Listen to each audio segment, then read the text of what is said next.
आशीर्वाद आहे आणि मध्ये रेवण सिद्ध असलेले सिद्धरामेश्वराचा आशीर्वाद या सोलापूरच्या नगरीला मिळालेला आहे. बंधू भगिनींनो, खऱ्या अर्थानं या निवडणुकीमध्ये ही जी काही लढाई आहे ही राम सातपुते आणि प्रणिती शिंदेतली नाही आहे. ही लढाई माननीय नरेंद्र मोदीजी यांना प्रधानमंत्री बनवायचं आहे की 26 पक्षाची खिचडी, त्या खिचडीला जागा द्यायची आहे, याची खऱ्या अर्थानं ही लढाई आहे. तुम्ही मला सांगा, कोण देशामध्ये प्रधानमंत्री पाहिजे? कोण प्रधानमंत्री पाहिजे? कोण देश सांभाळू शकतं? बंधू भगिनींनो, देशामध्ये कोविडची महामारी आल्यानंतर तुम्हाला आम्हाला जिवंत ठेवण्याकरता ज्या व्यक्तीने देशाला नेतृत्व दिलं ते मोदीजी आहेत. या देशामध्ये ज्या ज्यावेळी आतंकवादाने आपलं डोकं वर काढलं त्यावेळी घुसून सर्जिकल स्ट्राईक करणारे मोदीजी आहेत. माझा तुम्हाला सवाल आहे, ही जी खिचडी तयार झाली आहे, खिचडी राहुल गांधींची खिचडी, सांगा देशामध्ये कोविड सारखी स्थिती तयार झाली, देशामध्ये युद्धाची स्थिती तयार झाली, राहुल गांधी नेतृत्व करू शकतात का? शरद पवार करू शकतात का? उद्धव ठाकरे करू शकतात का? मुलायम सिंगांचा पोरगा करू शकतो का? लालू प्रसादचा पोरगा करू शकतो का? ममता बॅनर्जी करू शकते का? स्टॅलिन करू शकतो का? मग एकच व्यक्ती या देशामध्ये देशाचं नेतृत्व करू शकतो आणि त्या व्यक्तीचं नाव आहे तुमचे आमचे या देशाचे माननीय नरेंद्र मोदीजी. बंधू भगिनींनो, या सोलापूरवर मोदीजींचं प्रेम आहे, सोलापूरकरांचं मोदीजींवर प्रेम आहे. पण यावेळेस प्रेम व्यक्त करायचं असेल तर ते राम सातपुतेच्या माध्यमातून करावं लागेल. रामची बटन दाबली की थेट मोदीजीपर्यंत तुम्ही पोहोचणार आहात. आणि मी खऱ्या अर्थानं तुम्हाला एवढंच सांगण्याकरता आलो आहे, विकासाची कामं आपण पाहतोय, बदललेला जिल्हा आपण पाहतोय, रस्त्यांची कामं पाहतोय, पिण्याची पाईपलाईन या ठिकाणी येते आहे, हे आपण सगळे बघतोय. आणि आता आयटीचं हब बनवायचं असल्यामुळे बिना एअरपोर्टचं आयटी हब बनत नाही, एअरपोर्टचं काम देखील या ठिकाणी चाललेलं आहे, ते देखील आपण सगळे मिळून पाहतोय. पण या ठिकाणी मला दुर्दैवाने म्हणावं असं वाटतं की आपल्या विरोधात जे उमेदवार आहेत त्यांचे विचार बघा. वडील म्हणतात या देशामध्ये हिंदू आतंकवाद आहे आणि मुलगी म्हणते पुलवामाचा हल्ला हा भाजपवाल्यांनी घडवलेलं षडयंत्र आहे. अरे लाज वाटली पाहिजे. अरे जाऊ द्या, निवडणुका येतील, निवडणुका जातील, पण शहीदांचा अपमान, जवानांचा अपमान सोलापूरकर सहन करणार आहेत का? हा माझा तुम्हाला सवाल आहे.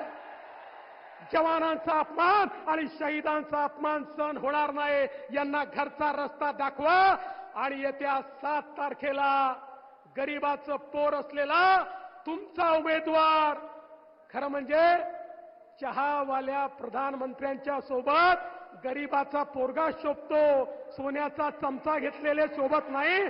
त्यामुळे रामभाऊ सातपुतेंना या ठिकाणी निवडून द्या एवढीच विनंती करतो आणि माझं बोलणं संपवतो. धन्यवाद. जय हिंद, जय महाराष्ट्र. पंडित दीनदयाल जी उपाध्याय ने कहा था कि समाज के मैले कुचेले लोग ही हमारे नारायण है और उनकी सेवा करना ही हमारा धर्म है. 19 जनवरी को 15,000 मजदूरों को खुद के मकान सौंपकर आदरणीय प्रधानमंत्री जी ने दीनदयाल जी का सपना ही वास्तव में धरा पर साकार किया था. आज की तारीख में करोड़ों लोगों के जीवन में बुनियादी परिवर्तन लाने वाले और विकास की गंगा गरीबों के घर आंगन तक पहुंचाने वाले भारत के भगीरथ आदरणीय प्रधानमंत्री श्री नरेंद्र मोदी जी, आप देश के आश्वासन हो, आप देश की मां बहनों के लिए, सर्वहारा वर्ग के लिए आशा हो, उम्मीद हो. मैं अनुरोध करती हूं आदरणीय प्रधानमंत्री जी से कि वे हम सबका मार्गदर्शन करें.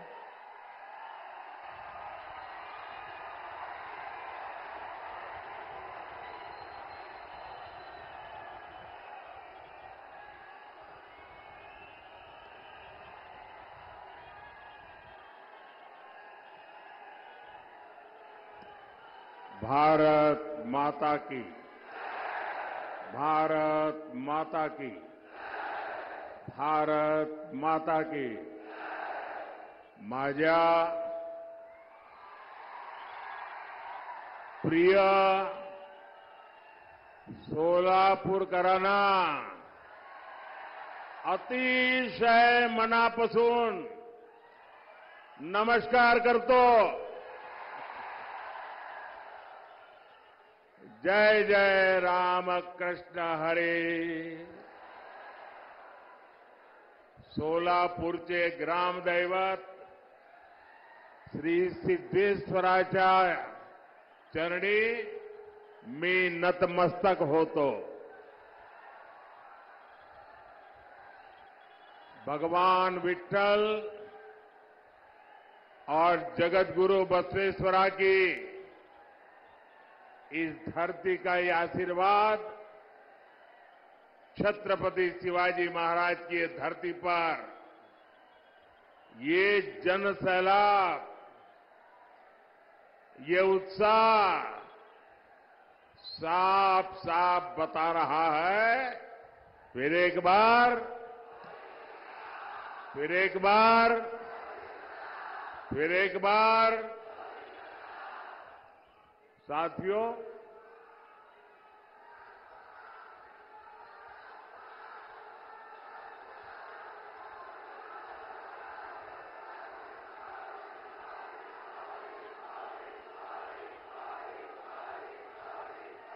साथियों, ये सोलापुर का प्यार देखिए।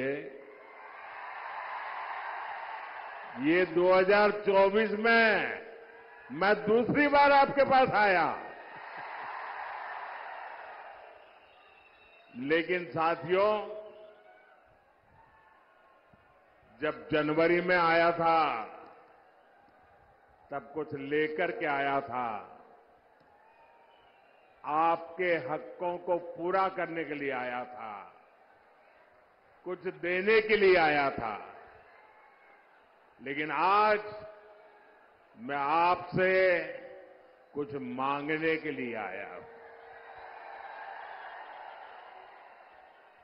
और मांगने के लिए इसलिए आया हूं कि आगे मैं बहुत कुछ देना चाहता हूं। और मुझे धन दौलत नहीं चाहिए, मुझे यश कीर्ति नहीं चाहिए, मुझे आपके आशीर्वाद चाहिए।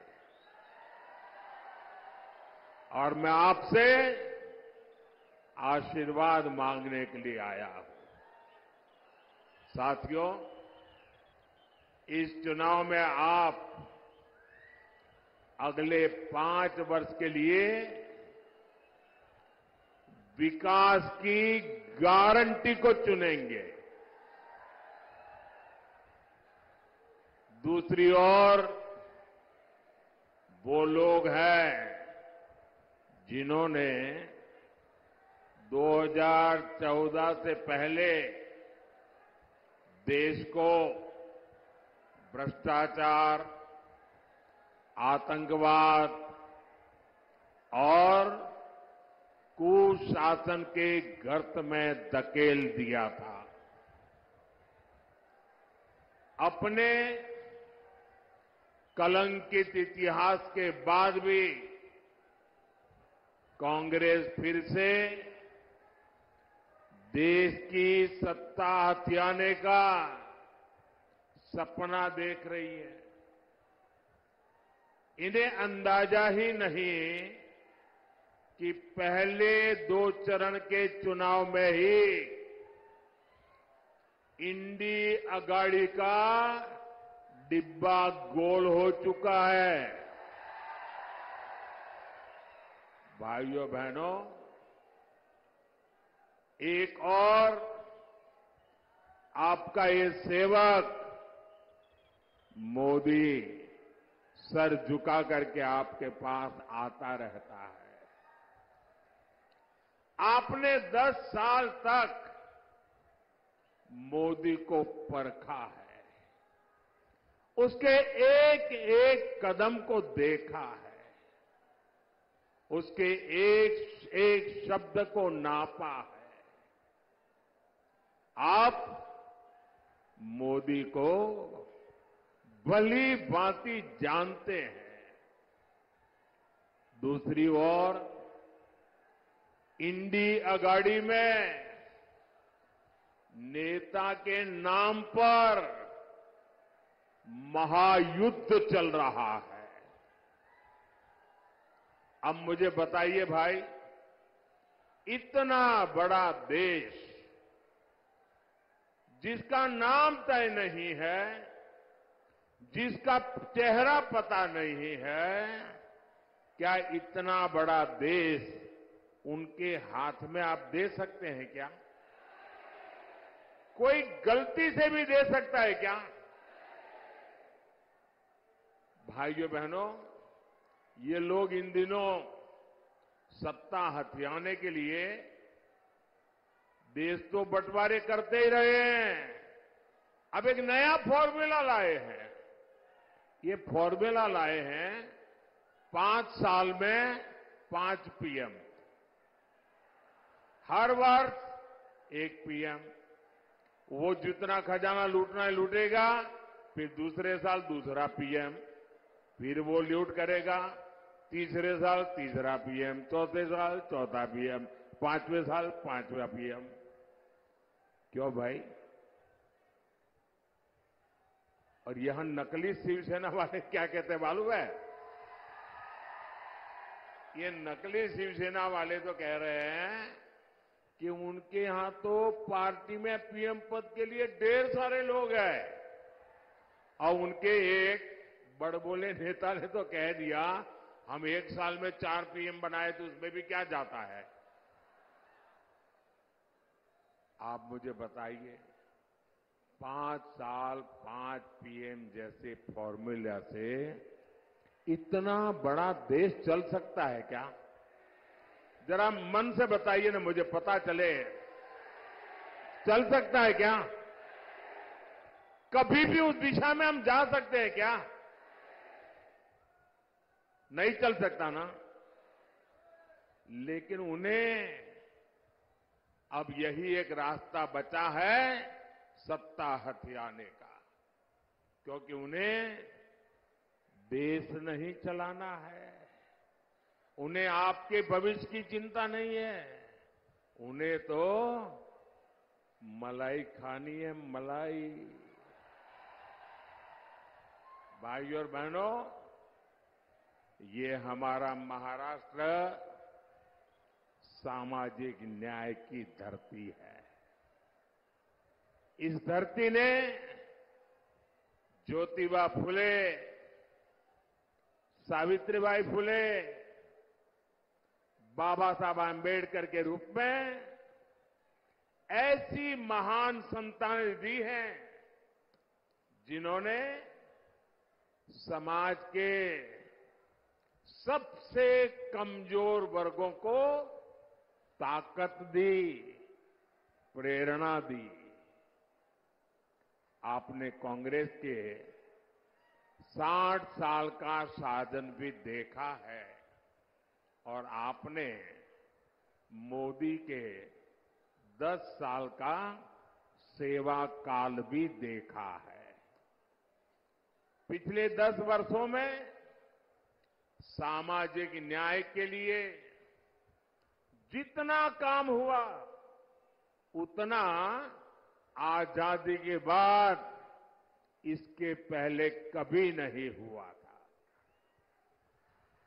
भाइयों और बहनों, कांग्रेस ने अपने 60 वर्षों में जो उनको सत्ता भोगने का अवसर मिला था, एससी, एसटी, ओबीसी वर्ग के हर हक को रोकने का निरंतर प्रयास किया। और उसके पीछे उनकी फिलॉसफी थी। उनकी फिलॉसफी ये थी कि इनको ऐसे ही रहने दो ताकि वो हमारे आश्रित रहे और जब चाहे तब हम उनसे जो वोट चाहिए वो लेते रहे। जानबूझ करके ऐसा किया। लेकिन मोदी का तो आपका दिल का नाता है, दिल का। और इसलिए 10 वर्षों में हमने सच्चे सामाजिक न्याय पर अभूतपूर्व बल दिया है। और मैंने एक बार कहा था सोलापुर में, मेरे यहां अहमदाबाद में जो मिल मजदूर थे उसमें हमारे पद्मशाली समाज के लोग बहुत थे। और कोई हफ्ता मेरे जीवन में ऐसा नहीं गया होगा कि मुझे किसी न किसी पद्मशाली परिवार ने भोजन न कराया हो। और एक प्रकार से मैं उनका नमक खा करके बड़ा हुआ हूं। और आज मैं जो गरीबों की सेवा कर रहा हूं ना, मैं उनका कर्ज चुका रहा हूं। हमने ओबीसी कमीशन को संवैधानिक दर्जा दिया। मेडिकल की परीक्षा में ओबीसी आरक्षण लागू किया। ये भाजपा है जिसने एससी एसटी के आरक्षण में जो पॉलिटिकल आरक्षण होता है वो हर 10 साल में बढ़ाना होता है। पहले अटल जी की सरकार को मौका मिला था, उन्होंने 10 साल बढ़ाया। फिर मोदी को मौका मिला, हमने भी 10 साल बढ़ाया। हमने किसी का भी हक छीने बिना न दलित का हक छीना, न आदिवासी का हक छीना, न ओबीसी का हक छीना, लेकिन सामाजिक न्याय के उत्तम व्यवहार को लेते हुए हमने जो सामान्य वर्ग के गरीब लोग हैं, उन सामान्य वर्ग के गरीब लोगों को न्याय देने के लिए 10% आरक्षण उनको भी दिया। और देश में कोई आग नहीं लगी, पुतले नहीं जले। इतना ही नहीं, इस देश के सभी दलित नेताओं ने उसका भरपूर जोश स्वागत किया। हमारा सामाजिक न्याय का तरीका समाज में विभेद पैदा करने का नहीं है, समाज को जोड़ने का है।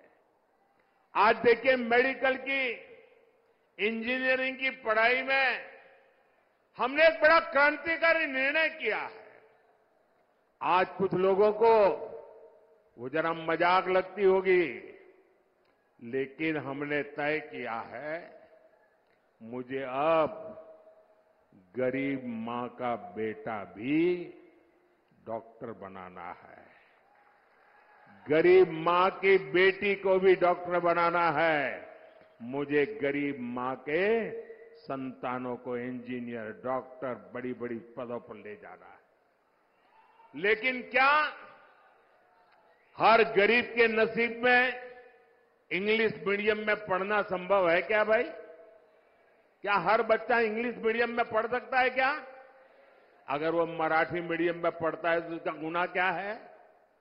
ये ऐसे लोग सरकार चलाते थे।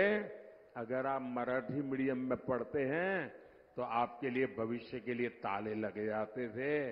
मोदी ने सामाजिक न्याय के लिए कह दिया, अब डॉक्टर बनना है तो भी मराठी भाषा में बन सकते हो, इंजीनियर बनना है तो भी मराठी भाषा में बन कर सकते हो, अंग्रेजी नहीं आएगी तो भी आप देश चला सकते हो। भाइयों बहनों, ये मोदी का सपना है। साथियों, कांग्रेस कभी नहीं चाहती थी कि देश में दलित, आदिवासी और ओबीसी लीडरशिप देश का नेतृत्व करे। ये वही कांग्रेस है जिसने डॉक्टर बाबा साहब आंबेडकर से लेकर के बाबू जगजीवन राम जी तक हर दलित नेता का अपमान किया। बाबा साहब को भारत रत्न भी तब मिला जब बीजेपी से सहयोग के केंद्र में कांग्रेस विरोधी सरकार चलती थी। भाजपा का हमेशा प्रयास रहा है कि एससी, एसटी, ओबीसी को ज्यादा से ज्यादा प्रतिनिधित्व मिले। 2014 में आपने प्रचंड बहुमत दिया तो एनडीए ने दलित के बेटे को देश का राष्ट्रपति बनाया। 2019 में जब आपने फिर से एक बार हमें प्रचंड जनादेश दिया तो हमने देश के इतिहास में पहली बार एक आदिवासी बेटी को भारत के राष्ट्रपति के रूप में आज प्रस्तावित किया। भाइयों बहनों, मुझे गर्व है, आजादी के बाद पहली बार हुआ है। आजादी के बाद पहली बार ये दशक ऐसा आया है कि आज विधायकों की संख्या देख लीजिए, सांसदों की संख्या देख लीजिए, पूरे देश में एमएलए हो, एमएलसी हो, एमपी हो, लोकसभा हो, राज्यसभा हो, एससी, एसटी, ओबीसी सबसे ज्यादा भाजपा के चुन करके आते हैं। आज केंद्रीय मंत्रिमंडल में 60%, 60% इन्हीं वर्गों से आए हुए लोग केंद्र के मंत्री हैं और देश को नई ऊंचाई पर ले जा रहे हैं। आज कांग्रेस और इंडी अगाड़ी वाले ओबीसी प्रतिनिधित्व के नाम पर झूठ फैला रहे हैं। असल में इन लोगों की खुद की सच्चाई देश के सामने आ गई है और इससे ये बौखलाए हुए हैं, परेशानी हो रही है। आपने देखा होगा पूरे चुनाव में कि इंडी अगाड़ी के जितने लोग हैं उनके भाषण का मुद्दा क्या है? देश का कोई मुद्दा है? सिर्फ और सिर्फ मोदी को रोज नई गाली देना। पूरी डिक्शनरी उन्होंने खोल के रख दी है। नई नई गालियां रोज निकालते रहते हैं। अरे भाई कुछ देश के लिए तो बोलो। नहीं, उसके पास विजन नहीं जी।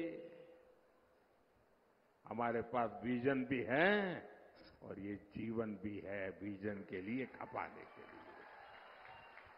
साथियों, दशकों तक कांग्रेस ने एससी, एसटी, ओबीसी के साथ जिस तरह से विश्वासघात किया उससे ये सभी कांग्रेस और इंडी अगाड़ी से पूरी तरह छिटक चुके हैं।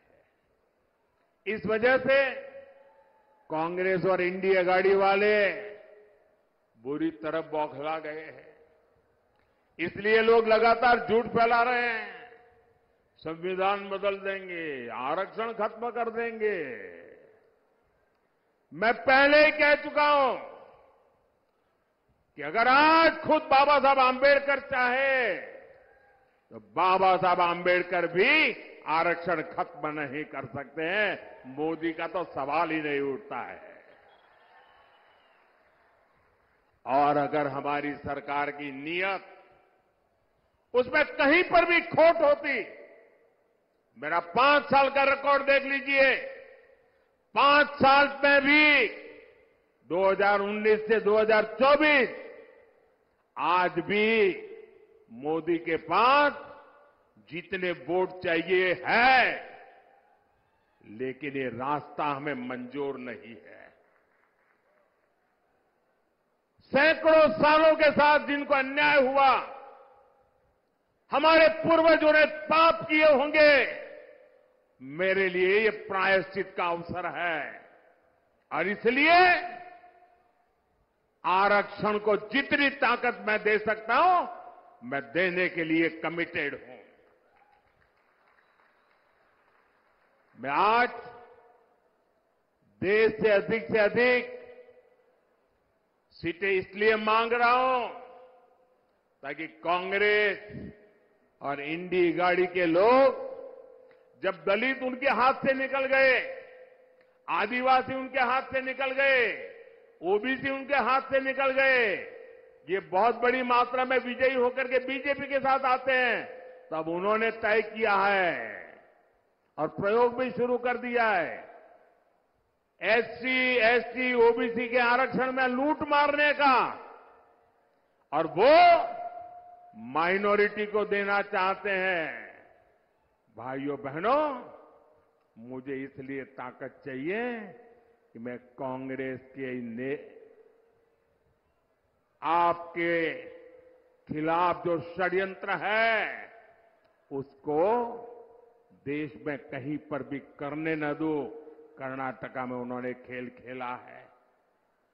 आरक्षण का बहुत बड़ा हिस्सा माइनॉरिटी को देने का खेल खेला है। ये मैं होने नहीं दूंगा, और इसलिए आपसे मैं आशीर्वाद मांगने आया हूं, मोदी को मजबूत करो।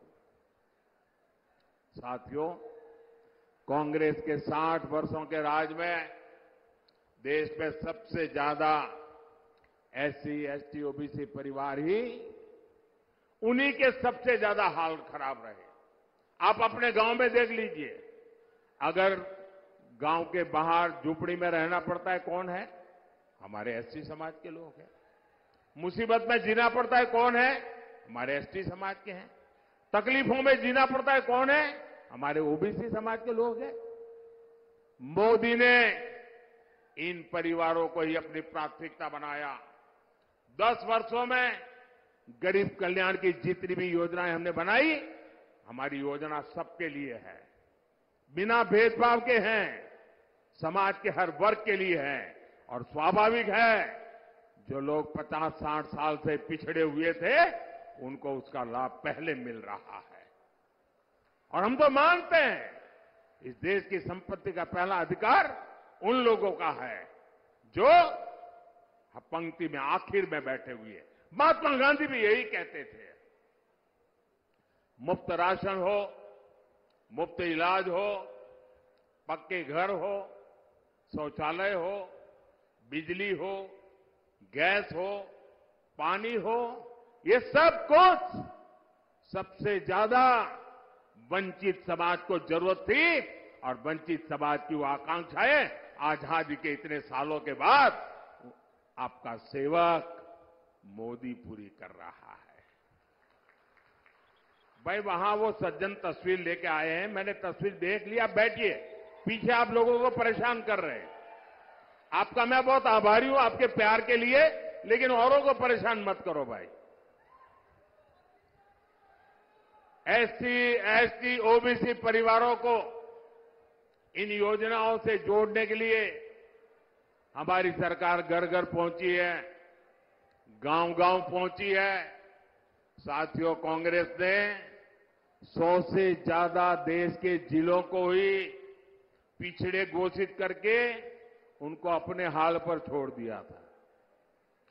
इन जिलों में सबसे ज्यादा एससी और एसटी परिवार के लोग रहते हैं। हमने उसको एक नया रूप दिया, नया मिशन लिया, और हमने उसको एस्पिरेशनल डिस्ट्रिक्ट बनाया, आकांक्षी जिला बनाया। और उसका मेरी ऑफिस से डेली मॉनिटरिंग होता है। परिणाम यह है कि गरीबों की भलाई के लिए की योजनाएं, एस्पिरेशनल डिस्ट्रिक्ट की योजनाएं, अब एस्पिरेशनल ब्लॉक की योजनाएं, डेली मॉनिटरिंग, हर चीज की जानकारी, उसका परिणाम यह है कि आज 10 साल के मोदी के कार्यकाल में इतने कम समय में देश में पहली बार 25 करोड़ गरीब गरीबी से बाहर निकले हैं भाइयों। और ज्यादातर इन्हीं जिलों से लोग हैं। और इसलिए मैं कहता हूं, जब नीयत सही होती है ना, तो नतीजे भी सही मिलते हैं।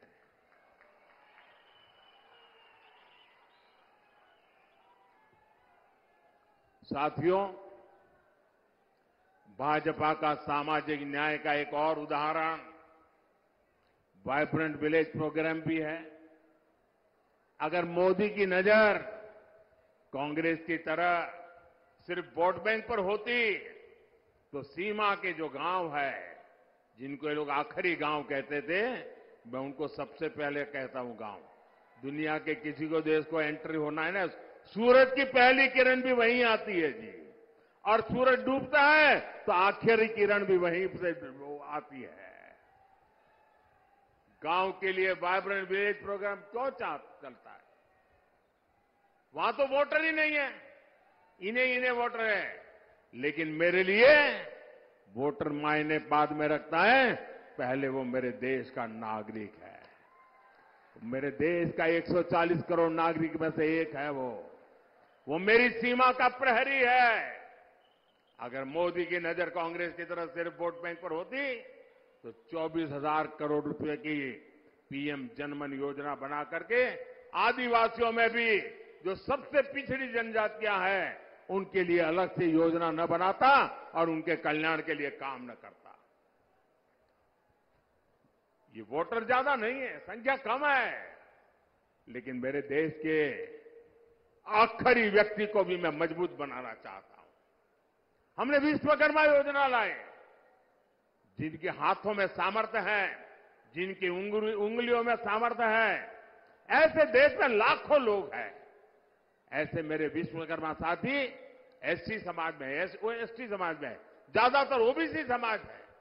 60 साल में कांग्रेस ने कभी पूछा नहीं। मोदी ने पहली बार इन साथियों के लिए 13,000 करोड़ रुपए की पीएम विश्वकर्मा योजना बनाई है। भाइयों और बहनों, गरीब कल्याण की इन योजनाओं का सबसे अधिक लाभ एससी, एसटी, ओबीसी परिवार की हमारी माताओं बहनों को हुआ है। शौचालय के अभाव में, सैनिटरी पैड्स के अभाव में ज्यादातर हमारी बेटियां स्कूल छोड़ देती थी। अब मोदी ने यह समस्या दूर कर दी है। बिना गारंटी के मुद्रा लोन पाने वाले 50% से ज्यादा लाभार्थी एससी, एसटी, ओबीसी है। इनमें से 70% लोन हमारी माताओं बहनों को मिला है। ये जो हमारी खादी है ना, खादी स्वतंत्रता आंदोलन की निशानी है। और तो मैं तो कहता हूं, आजादी के पहले लोग कहते थे और आजादी के बाद क्या, तो मैं तो एक वाक्य में कहता हूं, पहले khadi for nation, now khadi for fashion. Congress ने तो उस खादी को भी बर्बाद कर दिया था। खादी के काम में भी बड़ी संख्या में हमारे यही समाज के लोग हैं जो अति वंचित लोग हैं। मोदी ने खादी को फिर से जीवंत कर दिया। साथियों, कांग्रेस ने तो बाबा साहब के संविधान को जम्मू कश्मीर में लागू नहीं होने दिया था। आर्टिकल 370 बनाकर कांग्रेस ने देश के संविधान का अपमान किया था। एनडीए सरकार ने, मोदी ने 370 हटाई तो सामाजिक न्याय का अधिकार जम्मू कश्मीर में हमारे जो लोग हैं उनको मिला। पहली बार उनको एससी, एसटी, ओबीसी और महिलाओं को वहां अधिकार मिला है, उनको आरक्षण मिला है। भाइयों बहनों, ये है सामाजिक न्याय का मोदी का ट्रैक रिकॉर्ड। इसलिए पूरी इंडिया आघाड़ी बौखलाई हुई है। साथियों, सामाजिक न्याय का एक और तरीका आधुनिक इंफ्रास्ट्रक्चर का निर्माण भी है। कांग्रेस ने बरसों तक गांवों और शहरों में खाई बनाकर रखी, कुछ ही शहरों के विकास पर फोकस किया। एनडीए सरकार देश के हर कोने के विकास के लेकर प्रतिबद्ध है। एक क्षेत्र पंढरपुर यात्रा से जुड़े श्रद्धालुओं का तीर्थ है। यहां तो तुलजा भवानी ने छत्रपति शिवाजी महाराज को अपना आशीर्वाद दिया था। 10 साल में हमने पंढरपुर की रेलवे कनेक्टिविटी के लिए सैकड़ों करोड़ रुपए खर्च किए। पुणे फलटण रेल मार्ग जो 23 साल से अटका पड़ा था, हमने उसको पूरा कराया। हमने सोलापुर हैदराबाद, सोलापुर सांगली, सोलापुर बीजापुर ऐसे कई महामार्ग के काम शुरू किया। सोलापुर को तो महाराष्ट्र की पहली वंदे भारत ट्रेन भी मिली है। शक्तिपीठ महामार्ग से समुद्री महामार्ग जैसे हाईटेक सड़कों के काम भी हो रहे हैं। इन विकास कार्यों के कारण इस क्षेत्र में श्रद्धालुओं की संख्या में 4 गुना की बढ़ोतरी हुई है। अब हमारे वारकरी भाई बहनों के अलावा दूसरे राज्यों से भी बड़ी संख्या में श्रद्धालु आ रहे हैं। यहां युवाओं के लिए आस्था और पर्यटन से जुड़े नए अवसर बन रहे हैं। साथियों, आज महाराष्ट्र में एकनाथ शिंदे जी, देवेंद्र फडणवीस जी और अजित पवार जी की सरकार आपके लिए दिन रात मेहनत कर रही है। मेरा अनुरोध है, 7 मई को आप मेरे नौजवान साथी राम सतपुते जी को भारी संख्या में वोट दे। राम सातपुते जी सोलापुर के विकास के लिए एक मजबूत कड़ी बनकर के काम करेंगे। और जब आप कमल पे निशान पर बटन दबाओगे ना, तो आपका वोट सीधा सीधा मोदी को मिलेगा। तो ज्यादा से ज्यादा मतदान कराओगे, हर पोलिंग बूथ जीतोगे, पुराने सारे रिकॉर्ड तोड़ोगे, जब मेरा एक और काम करोगे यहां से अपने परिचितों को जाकर के मिलना, उनके घर जाना, उनको कहिएगा कि मोदी जी सोलापुर आए थे, आपको प्रणाम भेजा है। मेरे प्रणाम पहुंचा देंगे।